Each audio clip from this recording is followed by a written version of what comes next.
I started really getting into sort of this idea of immersive experiences. And it was more just by having my own kids and feeling frustrated in cities that there was kind of nowhere where you could take children that's sort of magical and exciting, and created back then a platform which took 7 years to build, and we opened in Times Square.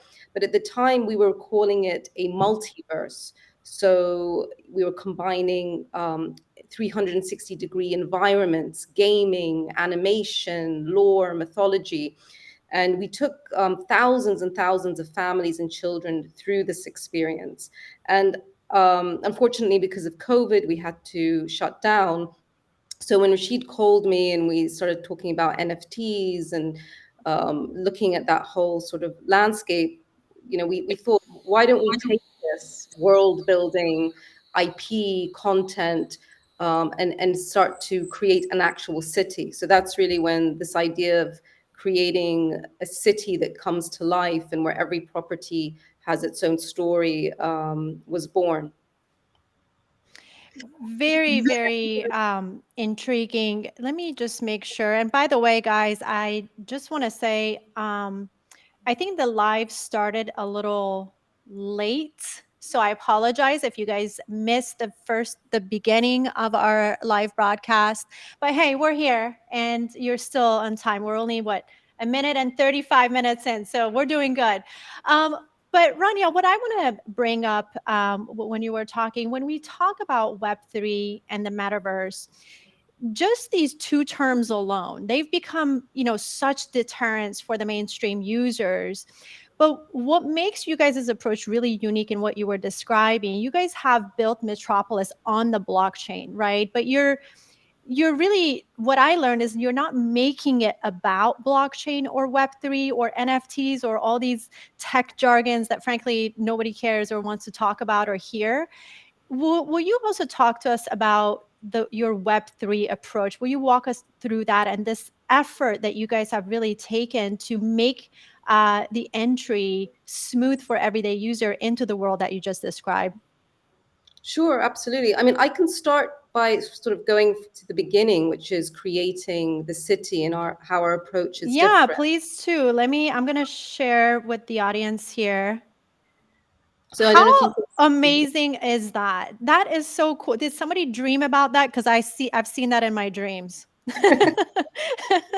It was That a is dream, so but cool. it was a lot of sweat after the dream to That create. is, it was all a dream, wasn't it? Yeah, it does feel like one now. But really the idea is that we're looking at what is it that transcends blockchain technology. And it really comes down to storytelling and Mhm. communities and bringing together. So we're bridging gaming, art, stories, community, and really, you can see the city, every single property has its own story. It has characters associated with that story.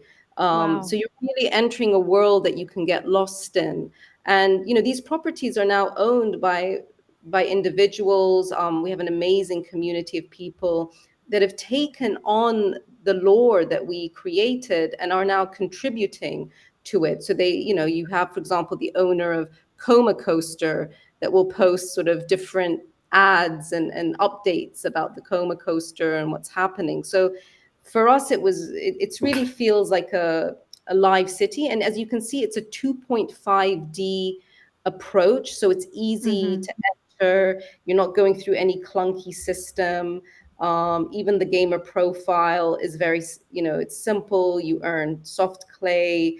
You can pick up your creatures. We have like a Pokemon AI game, and we even have a publishing house within the city. So we put out regular issues of like the going ons within the world. So this 2.5D approach that's accessible and that hits at storytelling and good content is really at the heart of what we're doing. Rania, will you take us back? Because I want to ask Rashid a couple of questions there too when it comes to design and the blockchain. Rashid, now this is on the blockchain, correct? Which chain is this on? So we started with the properties being on Ethereum, and that was really a choice because at the time it was the most popular chain. It had the most adoption, so we felt it was, it had the least friction. But we're moving when it comes to the avatars onto Polygon because when it comes to this concept that you mentioned around not needing to worry about the NFT side, the blockchain side. With Polygon, the transaction fees are much lower. So we're Mhm. able to really kind of take that on ourselves. So if you're a regular Web2 user, we're setting your wallet up. You're just using an email to sign in, like a regular profile. You're checking out with a credit card. You don't even need to know what an NFT is or what gas fees are. We've used real world terms instead of that, collectibles, Mm. fashion lines, create your avatar, check out. It's taking this, the familiar terminology and utilizing that. So a lot has gone into that language because we feel it's very important for the mass adoption. Absolutely. And I want the mainstream audience to know that there there is a wallet, but you don't have to have a wallet to access Metropolis. There is an email sign in. Will you kind of walk us through the accessibility as well for people who may not care about crypto or wallets? Totally. So the way we do it is we're very focused on classic email sign up where you sign in, create a password, put your email in. You have a profile. That's where it houses all your stuff, your different collectibles. And the beauty of this is if you do get intrigued, if you do want to kind of understand what's happening and take over your wallet and maybe convert into a Web3 user, you can, but it's absolutely not necessary. You could just be coming in, logging into the platform, checking out the latest fashion lines in Persona Parlor, doing everything without needing to understand that. So we try to do it in a way so it hits the best of both worlds. It tailors both audiences. Yeah, and we're going to talk about persona parlor. We're going to talk about avatars, but what is really notable here is that hey, if you're a crypto degen, there is a wallet for you. There's all that terminology that you love to talk about. But if you are not a degen and you're a mainstream audience and you just want to get in and get your feet wet, it is an email sign in. It's easy, it's simple, and we're going to get more into what you're walking into. Let's talk about Rania, you have the avatars up right now. Can we talk about the avatars in the Metropolis? Because when I learned, there was something very intriguing. There's an intriguing concept you guys introduced earlier, Persona Parlor, where, correct me if I'm wrong, but users get to unlock digital and physical products through their avatars. Am I correct? Will you explain that to us? Yeah, absolutely. Actually, Rashid, why don't you go through that and I can steer a little bit just to Yeah, show. yeah, totally. So I'll say it on like we're using some Web3 terminology because I know you'll get it, and then it kind of That's fine. That's fine. which is basically like the traits for your avatar. So like that could be the hair, the clothing, the accessories. They're all their own NFTs. They're dynamic NFTs. So at any point you can update that avatar on chain. You can change it. You can adapt the clothing. It's fully customizable, and every trait for your avatar can unlock some real world utility. So as an example, if I buy Young Gravy's T-shirt, I can have the real world one delivered to my home. If I buy Steve Aoki, Wow. I can get concert tickets to a show. If I buy a Greenpeace hat, I'm donating to Greenpeace and representing that on through my avatar. So we wanted to tie it into like real world utility, things that people genuinely care about. And we know is very important. And then we bring in all these other elements like interoperability. So Rani is showing you here the idea that you have a t-shirt in Metropolis World, you have the 3D version, can be used for social media filters in different environments and worlds. And then you have the physical version that can be delivered to you. And that's kind of the core concept. Yeah, hold on that this image right here, Rania, because I want people to understand, especially our mainstream audience, to understand what this really means, because this also opens the door to real world brand partnerships.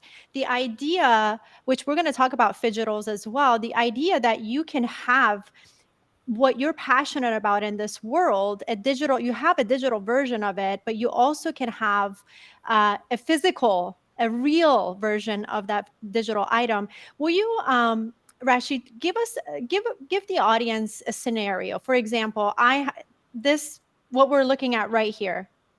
Yeah, completely. So a great example, the two brands we like a lot is StockX and Supreme because of their just their model and how it ties into the phygital concept for us. So let's say I purchase this virtual t-shirt in Metropolis World.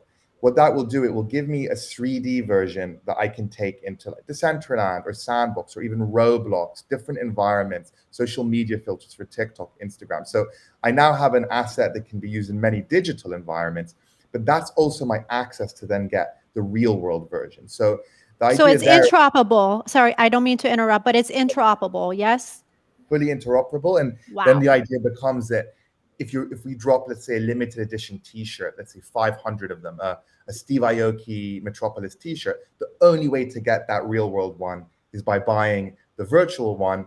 You now own it. You can redeem it, trade it. You have control of that. But it's a fun way to do things. But at the end of the day, you're still getting this exclusive real world product that can only be found through the Persona Parlor.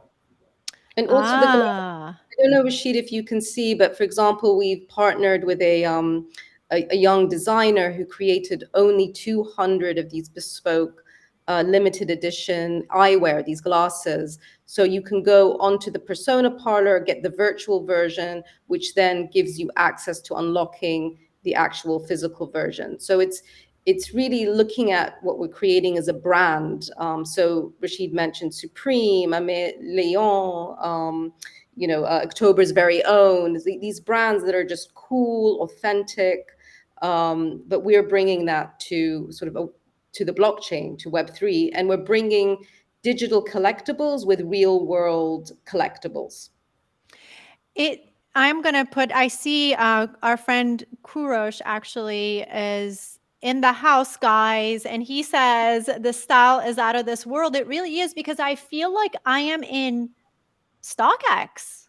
Can I say That's that? amazing that you say that. We Great actually, compliment. yeah, Thank you. I'm very happy with we, that feedback. we I say am. we're the specs of the metaverse. Like that's actually in our deck when we talk about our digital items. Is we're like, think of StockX but in the metaverse. Well, that's because I mean, even Kurosh knows I am a sneakerhead and I am like addicted to StockX, and this reminds me of StockX, but it's not just that. There's lore. And Rashid, what really stood out to me is the UI still feels like a game, but but you're doing so much more than just fashion. There's games, there's lore, there's art, and what I'm seeing here is also you're bringing together a really vibrant community of creators, and that's really important, right? Talk to us about that. That's huge for us. I think this idea of a curated marketplace and a creator's economy. And I'll give you a really good example of that. I mean, as a musician, it's very hard to make money in it. I've had releases on big labels, and my royalties are minimal. And you spend hours making DJ mixes, and it's very hard to monetize any of that. But here, let's say we work with an up and coming singer. They could release a record. We create a fashion line for that unlocks that record.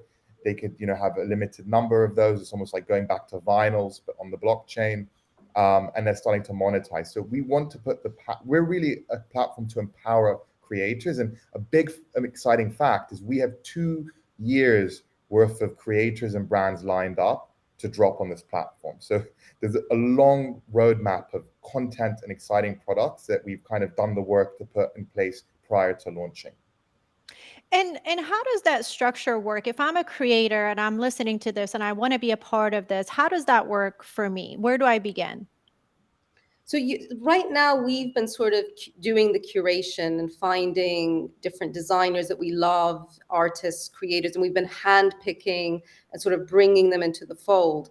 But the idea later is that as a creator, you can go onto the site, you can fill in an application, and work with either our creative team where we create the virtual fashion wear, or we have some artists that actually make them themselves, and they have the basis for our different sort of nomads and citizens.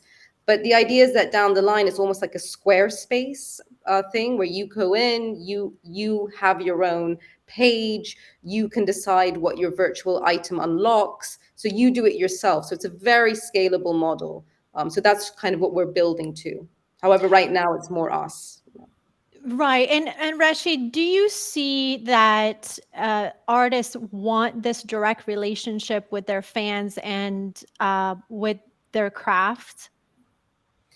Yeah, we're finding that artists see this as a way to kind of firstly have virtual items, which is great for their reach, for their marketing. It's just that new approach that many brands and creators want to get involved with. But we try to make it kind of low effort for them. If I'm a creator now and I have to create my own entire NFT collection, figure out the artist and how to launch a contract and how to do all of that, it becomes maybe not worth it for a creator. But with us, they're coming into an ecosystem that has great partners, a good community. So we found that bit has been pretty exciting because we're, I think, now 100 plus partners pre-launch. That's So awesome. it's a Yeah. big amount. And that's pre-launch. That's awesome. Daniel is asking, do you allow creators use AI or virtual handmade? We do, and what we want to do actually once we get past this initial launch is to have a bolt-on tool where people can use AI and integrate that into Persona. So absolutely, and that's something we also want to do with our property hubs, so that if you own a property, you can use AI to skin the interior and make furniture, etc. And So, Sentenza's yeah, comment, go ahead. sorry to interrupt. I was going to say Sentenza's comment here is a really, for us, is actually, it's a big thing as well, which is, the community members who support us and are part of our world, for them to have their own traits and launch those, that to us is an incredible, it's true community, that the community are integrated within the designs of the avatars and have their own traits. We feel that's really taking us like a level up to community involvement, in the sense of like the PFP side. Yeah, we Well, actually have here. Sorry, I was just going to show you. no, no, no, you go ahead. These are all community traits that we work. They submitted the different traits that they wanted, and they're all sort of here. I'm just showing you a few of them. And while you have this up, let me also ask, because what is also unique here, and when it comes to the avatars, I call them digital buddy, because it's your digital buddy, your avatar. There's something unique here too. One of you guys can shed some light on this. They're not tradable, correct? It's a concept you guys call soulbound. Will you tell us a little bit about this concept? Yeah, so we really tried to find a way to create a mechanic that allows us to scale and grow a large user base while still allowing for the fun of the trading and the rarities and all those things that people love in these different collections. So the base of the avatar, like the naked avatar, is soulbound to the user, meaning you can't trade that. And we do that because it stops speculation on the PFP as a whole, and it allows us to grow a large user base. But then anything you put on that, which we call inventory, is tradable. And that can, I could buy like a limited edition t-shirt for my avatar and buy and sell that, trade that, totally cool. But the naked body is basically yours. It's your true identity. And that allows us to then scale the number of avatars and then have all the inventory trading as we go along. So every item here you can see is actually packaged. There we go. Sorry, every item is packaged so you can actually sell it on secondary and trade it, and so this is also another way of people to trade and sell the items they get. And there's no token, correct? Am I correct? Is there a tokenomics involved as well? We're doing quite an interesting token actually that we're just about to launch, where it's backed by a percentage of the revenue of Persona Parlor. So we'll take a percentage of our revenue, put that into a pool to the side, and you can earn this token by inviting and referring people, by staking your assets like passports and properties, and we'll keep adding ways to earn this token. But we really wanted it to be against an actual liquidity pool of capital.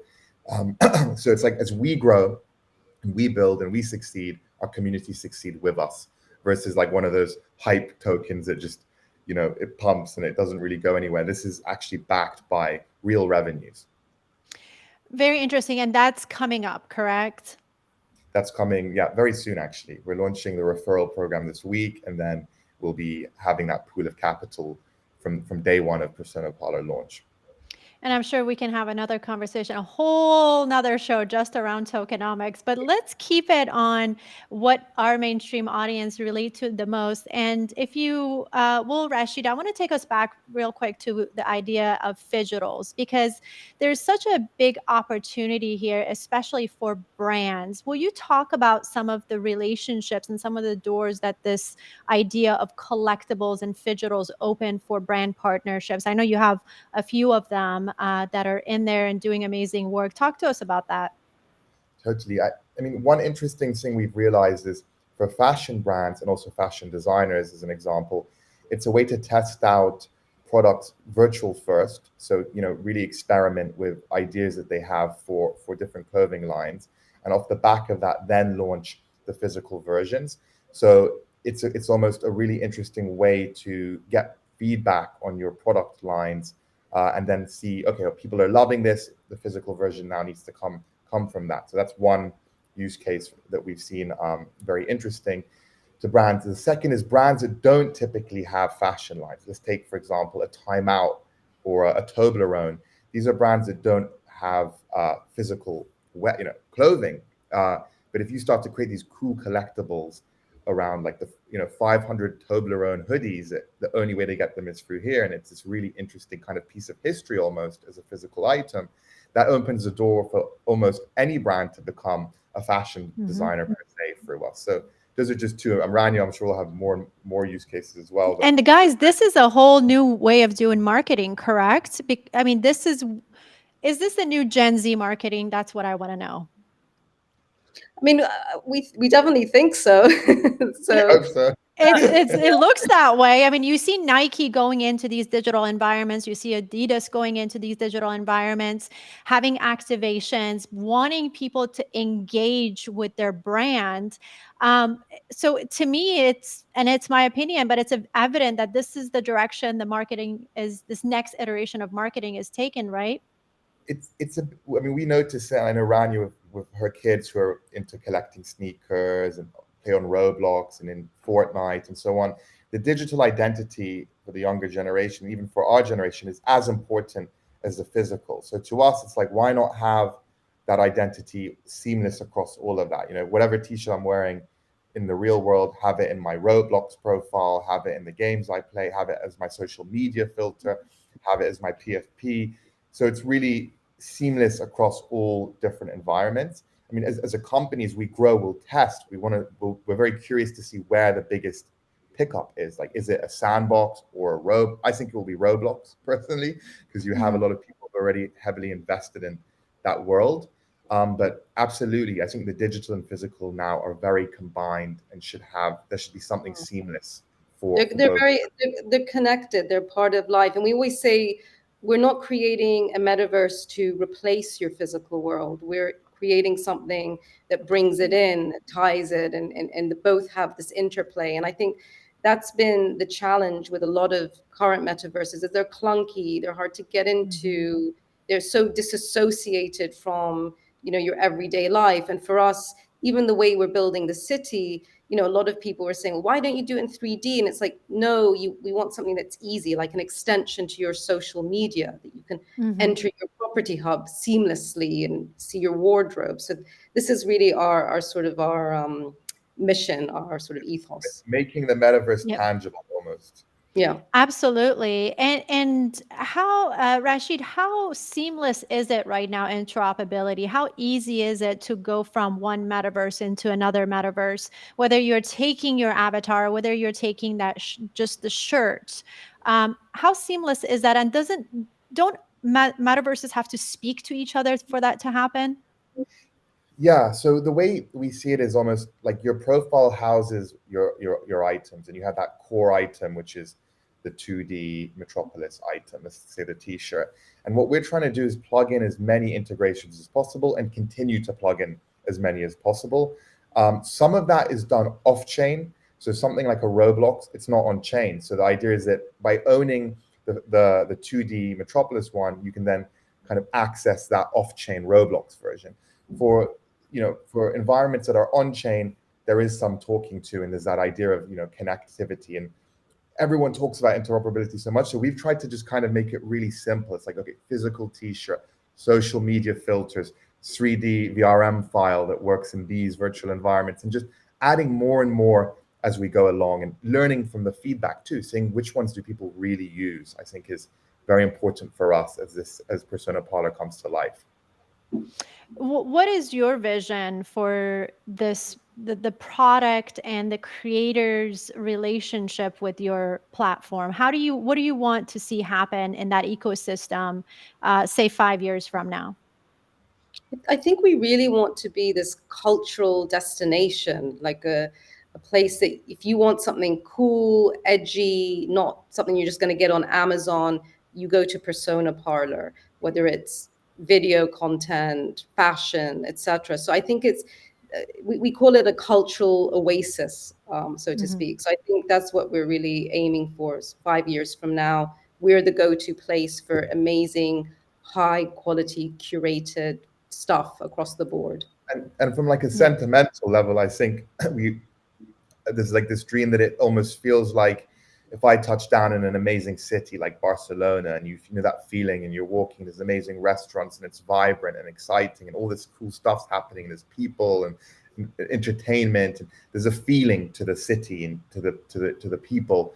It's like, how do you do that virtually? Because right now, if you look at the current metaverses out there, you don't feel that when you go in. It feels a little bit empty and soulless. So Very empty. so that's And we're going to talk about that too. We're going to talk about the empty metaverses, but sorry, go ahead. but that's so totally, that's like I think something we'd love to achieve is, and the technology really is just the means to achieve that. That's not what people should care about, and I think people should just care about the experience they're having with us and the product. Absolutely, absolutely. And speaking of the experience, Rania, I am so addicted to this image of the city. Will you bring that up for us again for those audiences that are joining us? I want them to see the city one more time. And if we can zoom in a little bit and you tell us, can you go in a little bit? I know, sorry guys, if it's going to get blurry, but just bear with us here. And you can go on the Metropolis website and see this up close and personal. Will you tell us what's going on here? What are some of the experiences that are happening here? Are these properties all purchased? How do you purchase these? Who lives in that house right there? What is going on? This is stunning. Yeah. Thank you. I mean, for now, it's really the exterior of the city. So you come on, you can buy these, on OpenSea. Every property you come in, you can read about the different sort of backstories. Some of them have characters. Some characters are linked to other characters. So there's like relationships between maybe someone that's living in one district to another. Something that we've done in the past is we've had games happen within the city. So actually, we're launching one on Twitter this week where we've hidden two characters, our two hosts. So there's like a Where's Wally? Where you Stop have it. Where's Waldo is a game. That's Waldo. awesome. So the I remember it as Wally, and then they changed it to Waldo. But yeah, Where's Waldo? Same difference is Wally and Waldo. We'll find both. So So we have to find Wally and Waldo. All right. exactly. So that's happening. We've had other sort of treasure hunts within the city, but the idea is that as we continue to build, you will actually be able to go inside these property hubs, and depending on the ownership, some will have events, some will have music streaming, and then people that own their own properties will be able to sort of have their friends over, have chats, and there'll be a leaderboard that sort of shows what's going on in the city, what's the most visited property. But the beauty is that it's all here, that the destination is here. And again, going back to this idea of a city, we create, when you walk around Rome or Paris, the exterior is sort of curated, it's architecture. But inside, people can go in and put their own stamp. And that's where we want to put the AI integration and the skinning, so that it's within the interior of the properties that people can really make them their own. And we've done a lot of, Go ahead, sorry, Rashid. Sorry. No, go I ahead. was, I was just going to add, we've done a lot of research in terms of like making this mobile first, easy to access, like a Squarespace for the metaverse, being able to plug in a workshop or an event or a concert, or have host games within there, like a poker tournament. So the idea is there'll be almost like an app store of things that you can integrate into your property. So like even this conversation we're having now, like down the line, we'd be doing that in your property, and we'd see your Spotify playlist, and we'd understand past events you've had. So it's this idea of that next level of social media almost, and communication is where we're trying to take it. So I could have a whole newsroom in my property and people could come and watch live news, right? Absolutely. That Exactly. that is pretty awesome. That is, and Rashid, can people build on the platform? So can developers come in and build games on top of the platform? That's exactly the model we're looking to take. So it's like almost like a Roblox. The idea that then we allow that to open up to developers to create mini tools, games, applications that can integrate into those properties, and then it really becomes pretty endless in terms of how functional it can be within that property. And that's why 2.5D we feel is important, because it allows you to have a little bit more flexibility. We can always go very 3D. We can add that functionality, but 2.5 even sits quite well with things like Apple Vision Pro and where they're going. And we just felt it makes a little bit more sense for seamlessness from a product standpoint. Yeah, absolutely. And, as you were talking, I'm thinking metaverse is a $66 billion market, and it's defining this next iteration of the internet, which is what Rania said earlier, and converging both physical and the digital world. And it is said to be a 83 billion dollar this year industry. Nevertheless, so many, and you alluded to this earlier, Rashid, so many of the metaverses that we love are still, you guys mentioned, difficult to access. They're glitchy, but they're also empty, right? So, and I want to hear from both of you on this. What is the value proposition for these startups, and how do you get people to onboard into these digital environments? And how are you guys differentiating yourself, especially in this down market? Do you want me to go first, Rania, and then? You go Yeah, first. but go Yeah. ahead. So for us, I think that we look at what people really care about, which is content, experiences, cool products, engaging with interesting creators and brands. That's like the heart of most successful businesses, consumer-facing businesses. So that's our priority, and then the technology we build needs to just simply facilitate that, essentially. So I think that's a really important piece for us. Is it's even when you see the city, it was content first, it was art first, it was storytelling first, not functionality. But then we learned from the community, okay, this is what they want, this is what they want to do in their property, this is what makes sense, and it becomes an iterative process. I think the current metaverses came in that bull run, and they raised hundreds of millions and have made it harder for people like us coming in the second phase now because so many people Right. don't want to invest in metaverse, but it's all good because it's always in the second wave where I think the proper that you get that potential innovation. You learn from the first phase, you Of understand them, course. and then you iterate on that. Yeah, and I think for us too, we're really big on partnerships. Again, like a city, what makes a city is the people within the city. So really from day one, bringing in founding citizens, bringing in a really wonderful community to contribute, and then allowing those founding citizens and partners to also share in the rewards. So the idea is as we grow with Persona Parlor and there's revenue, people are also making money. So they're incentivized to come into Metropolis World because they too can make their own fashion line and sell their own things and have an income. So I think that self-sufficiency and bringing in interesting people to bring it to life. Well, it is, you do have to build a compelling IP first, right? It's usually people have to love your IP and want to virally share that because of the experience. And what's really unique about what you guys are doing is that you really want the user to not know what's happening in the background. So you don't want people to even care about what is Web3 in the background, or how is this digital asset that I'm owning really works. People just want to come. They love collectibles. They see a shirt on their avatar and they want to own that, right? And you guys really make it about things like collectibles and these experiences and storytelling and being creative and having those relationships with creators. Which that's what people are attracted to, I feel like, and that's what they're going to come to more and more, right? Definitely, and even when we break it down to on the rawest form, I mean, when we look at the art market and people, their emotional connection to art, and they go to galleries, and you look at amazing, artworks and the story behind it.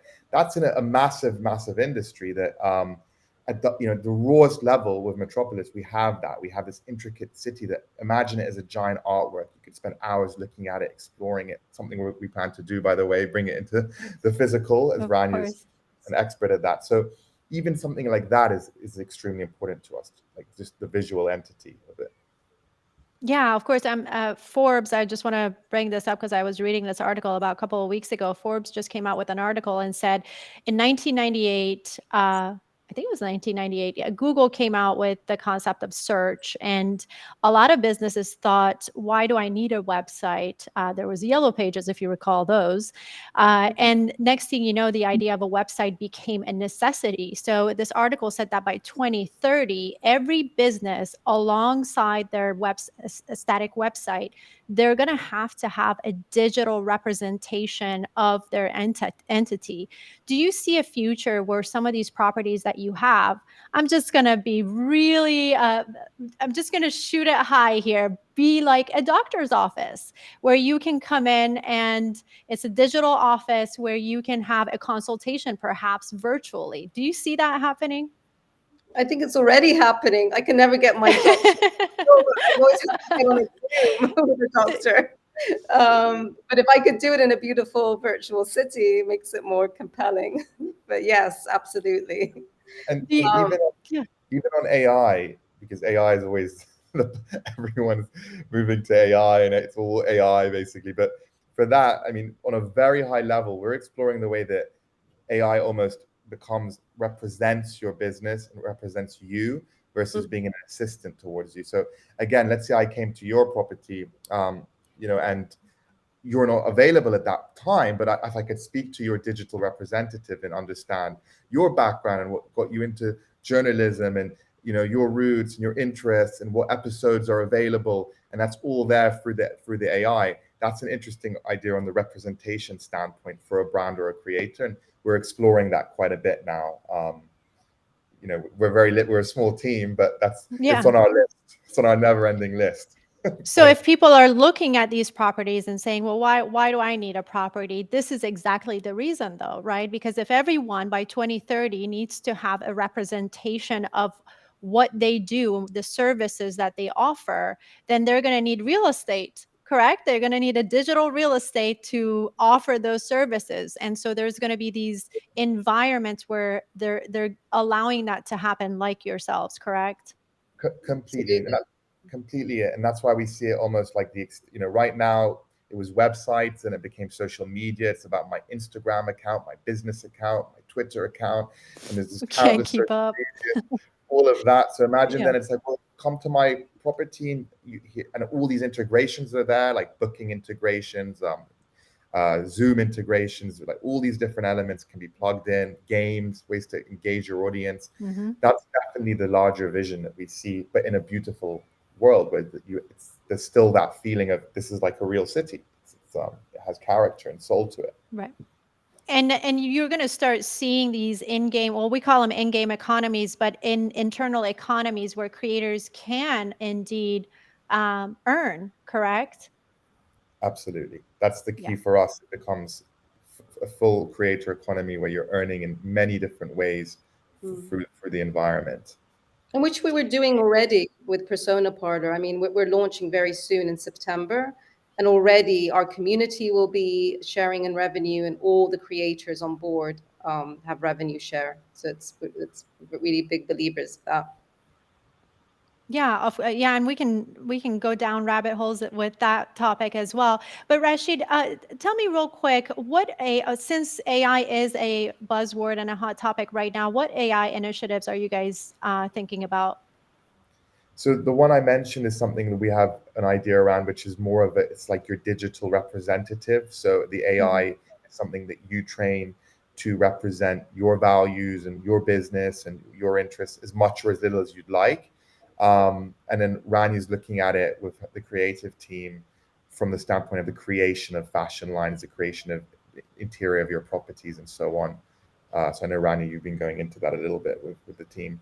We've been doing that, yeah, and then also the property hubs. So the idea is, using AI to create the weather you want, or the color of your room, or the shape of the room, or the style, the decor, the interior design of your hub. And there's no rules Very in cool. Celeste. So you could have a tiny property that is a tiny little hut, but then you go in and it's it's an infinite room. That's the way. Like we're going to mess with the laws of reality with what you can do in those properties. So. It's endless, right? It is endless. I read an article that I can't remember exactly the projects, but I want to say it was Sandbox and Upland, and they're working on an initiative where the interoperability becomes endless for avatars. So us human as our avatars can also enter into different metaverses as our being, and it was a little freaky. That's very dystopian. We're starting with this now that we have AI. I mean, this future of interoperability, not just with digital assets, but they were talking about ourselves, our human digital representation of us walking through different digital environments. And someone said, "Well, what digital environments? They're all empty anyways. There's nothing to do." And frankly, people need to realize that we're so early, guys, and this is not really for everyone. Not everyone is an early adopter, and you have to start somewhere, right? And it's really hard to be that one brand or two or three that are leading this technology, because we're seeing a shift happen right before our eyes. This next iteration of internet is happening, and it is all about digital environments. I want to hear from both of you on this concept. How do you see this unfold? It's something we talk about a lot because on one hand it's very um, it can be very daunting doing something completely new and still ahead of the time, where you're having to really explain. It's hard enough running any kind of business that people already understand, let alone one where there's this learning curve. So it can be daunting, but then at the same time it's exhilarating because there's less bound. You're not in a box. It's almost we're paving the way forward for something that's extremely new and innovative. And it is, it's as you mentioned really well. I agree. Like it's gonna happen in some way or form. Like it's very clear this is the path people are taking. So um, we're always having that debate. I think And around. Yeah, and I think for us too, we don't feel like you have to be so literal. Like it doesn't have to be a literal version of yourself. I think, what we're excited about, and you can see it with the cities, it's fantastical, it's stylized. You don't have to look like how you look now to enter a digital environment. And those digital environments should defy our understanding of environments in the real world. Why shouldn't they? I mean, they should. That's the whole point, right? Is you can do anything, Yeah. virtually. So I think for us, I feel sometimes, even like with Meta, it's like making the avatars look just like you. Like it's like, why do that? Explode the boundaries of visual representation and environment. So that's something we're big on too. Which is so exciting, very inspiring. As we start to close here and time goes by so quickly, I want to bring up your tagline. And I want to ask you a question that I ask every builder who comes on my show. Your tagline is "Join the Evolution." So I want to ask you both. We know what you're building, and a lot of time in our space, builders talk about what they're building, but they rarely talk about why they're building what they're building. So I want to raise this question for you. Why are you building the Metropolis world, and how do you envision this evolution improve our world, say 10 years from now? You both have to answer this question. Rashid. Go Can we go ahead. first? Why not? There you go. Yeah, so Oh, I here, think that's fine. Go ahead. so for me, I think it's about create. Me and Rania are both creative people. I'm on music, she's on film, but we're hyper creative. We've always wanted to be in the creative field, extremely competitive, hard to make money. We have these limitless imaginations. And I think that is really at the heart of this project. It's creating an environment that's physical, digital, it's everywhere. That's just how you engage with it. But it's creating an ecosystem, an environment that allows you that creativity, allows you access to that creativity, whether you're consuming it, you're getting involved with it. I think that is what drives us. And I think particularly Rania, I have to say, who's just so, leading this, is the chief creative officer and is leading that piece. I think that's at the heart of this, and that's what excites us. And to see people get involved with it is what really drives. To see people taking it on, imagining it in their own right, creating their Twitter handles for their properties, creating their lore, feedbacking on what kind of products they want. That's what I think is where it's going. And just in terms of the 10 years, in terms of the impact piece, for me, that's the charity side. It's the fact that the younger generation right now don't really find it cool to donate to charities, nor do they have an easy way. If I can donate by purchasing digital assets that I can use in Roblox and on Instagram and represent like causes that matter to me, that could unlock an entire new generation for charity. So that to me is just a cherry on top. It could be very interesting in terms of how we engage. And I know we've actually brought on some charities already to do that, which is really great. Thank you for Yeah. bringing that up. I didn't bring up the charity aspect of your project, which is really neat as well. So thank you for bringing that up. Yeah, no, I mean, Rashid said it really well. I mean, just to add to that, I think we're so passionate about creating something that's beautiful, elevated, that can really inspire people. And I think the beauty of blockchains and NFTs is that, and we forget about it, is that it really can empower creators and people that for so long artists have struggled, whether you're a filmmaker, a digital designer. And I think if we can give people the platform to join in creating something so sublime and elevated, then that for us is a big thing. So I think And that's giving them a home away from home almost. It's like if we want exactly. Metropolis World to feel like, which because we feel like that, there's a feeling which everyone really mentions, there's a feeling to the city, and we want that to be there. We want people to feel like this is my home in other than Mm. my And my real yeah, and a community. I mean, it's really interesting. We've met so many incredible people from all around the world. A lot of them actually work with us now on the team, and they've all been brought because of this one city, the art, the storytelling. So if we can really scale that, I think it could be amazing. And people have no idea what kind of undertaking that is. It is a lot of work to give people that home. So I hope that, and especially with a small team that you have accomplished so much thus far, and it's incredible. So I, well done, guys. Well done to you and your team. And that's why I really wanted to bring you guys and introduce the project and have people, this is what I do. I facilitate information between people like yourselves, founders, in this next iteration of internet and the mainstream audience so that we can make the language more understanding and understandable and for people to really understand and see where the value is. I mean, you really have to put your glasses on and have a bigger view and vision of what is being built and see outside of the box and be a part of it. And how exciting is it for founders to come forward and be on these platforms? We never had Mark Zuckerberg or Jeff Bezos come on stage when they were building their platforms to tell everyone what they're building and why they're building it. So my hat is really off to you guys, and it's very obvious that you both are incredible visionaries, and It really was a pleasure to have you both sharing your insight and story with us today. Thank you so much. Thank you Thank for you. having us. Thank you. We really appreciate it. It's such a pleasure to speak with you. And I hope you guys know you can come back anytime as the project progresses. I know people want to learn more of what you guys are up to and how they can get involved. There is one question, is a little bit on the technical side, but I want to bring it on just because I don't want to leave without answering any question. And maybe Rashid, this is yours. Will 3D assets from other ecosystems be used to customize the interior of properties?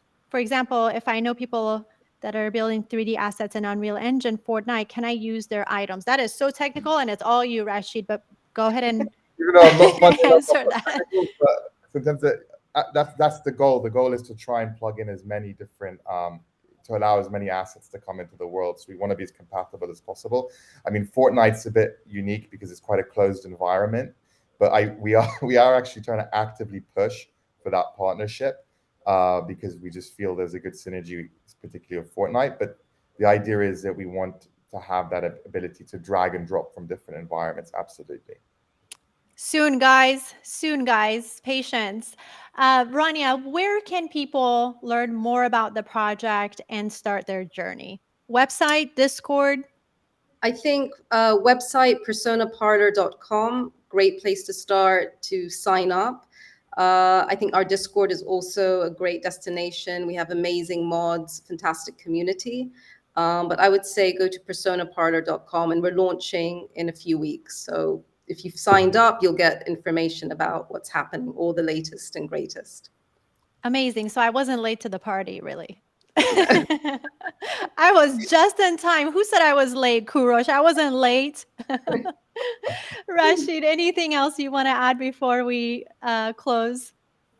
Yeah, that's all great. I mean, it's been really great, and very excited for the next few weeks. Will be a very big time. A lot's happening. We have a lot planned, so hopefully we're going to come out strong in September and show people the evolution of the Metropolis World platform. Well, we're definitely excited and can't wait to see what you guys have in store for us. All right, guys, that is all the time we have for today. I really hope everyone enjoyed this conversation as much as I did and learned as much as I did. We'll be back again next week with more conversations and technology. Until then, I'm your host, Matamona, and stay positive.